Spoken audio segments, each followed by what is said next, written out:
Chapter 19. What happened to them at Surinam and how Candide got acquainted with Martin.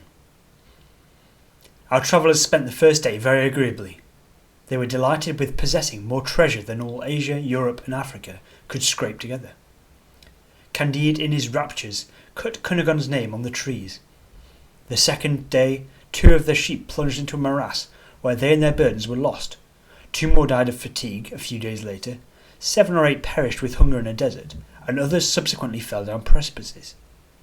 At length, after travelling 100 days, only 2 sheep remained.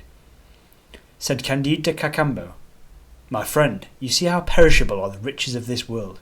There is nothing solid but virtue, and the happiness of seeing Cunegonde once more." "I grant all you say," said Cacambo, "but we have still 2 sheep remaining, with more treasure than the King of Spain will ever have, and I see a town which I take to be Surinam, belonging to the Dutch. We are at the end of our troubles, and at the beginning of happiness." As they drew near the town, they saw a negro stretched upon the ground, with only one moiety of his clothes, that is, of his blue linen drawers. The poor man had lost his left leg and his right hand.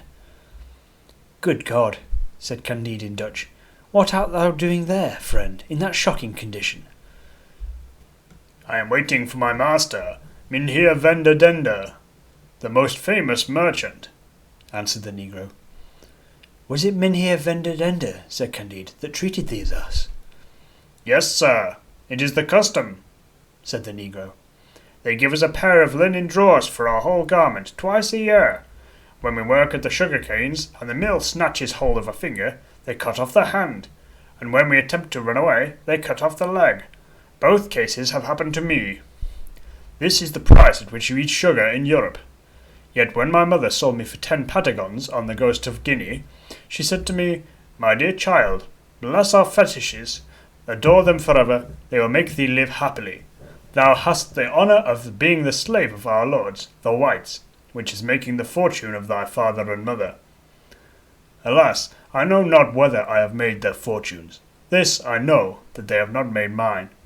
Dogs, monkeys, and parrots are 1,000 times less wretched than I.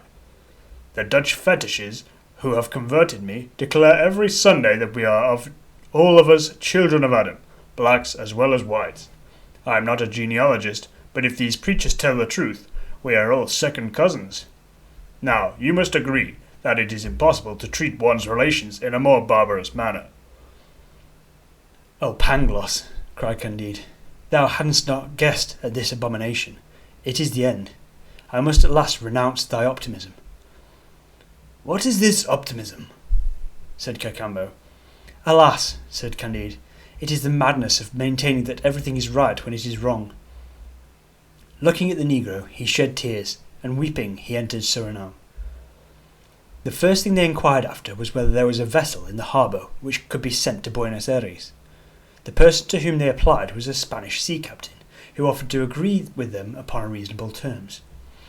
He appointed to meet them at a public house, whither Candide and the faithful Cacambo went with their 2 sheep and awaited his coming. Candide, who had his heart set upon his lips, told the Spaniard all his adventures, and avowed that he intended to elope with Miss Cunegonde. "Then I will take good care not to carry you to Buenos Aires," said the seaman. "I should be hanged, and so would you. The fair Cunegonde is my lord's favourite mistress." This was a thunderclap for Candide. He wept for a long while. At last he drew Cacambo aside. "Here, my dear friend," said he to him, "this thou must do.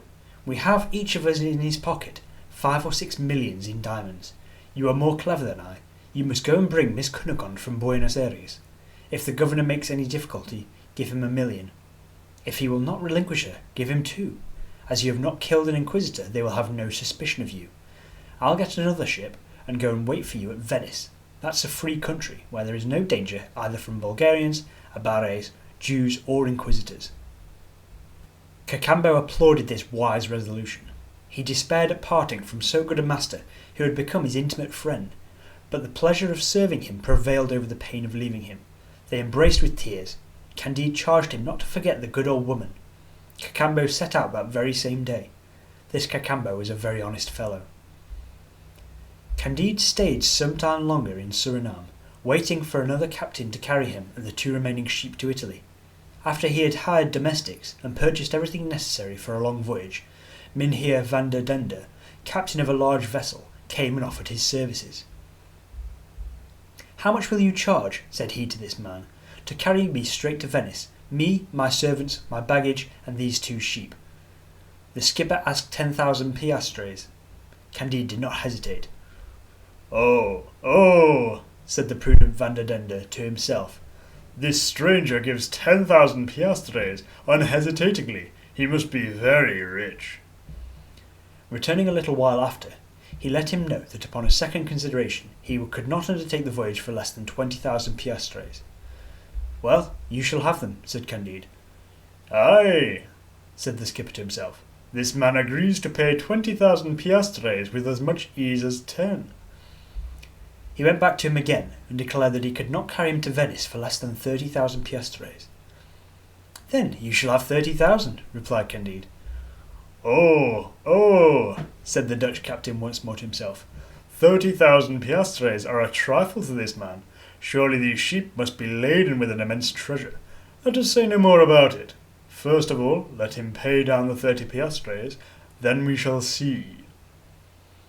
Candide sold 2 small diamonds, the least of which was more than what the skipper asked for his freight.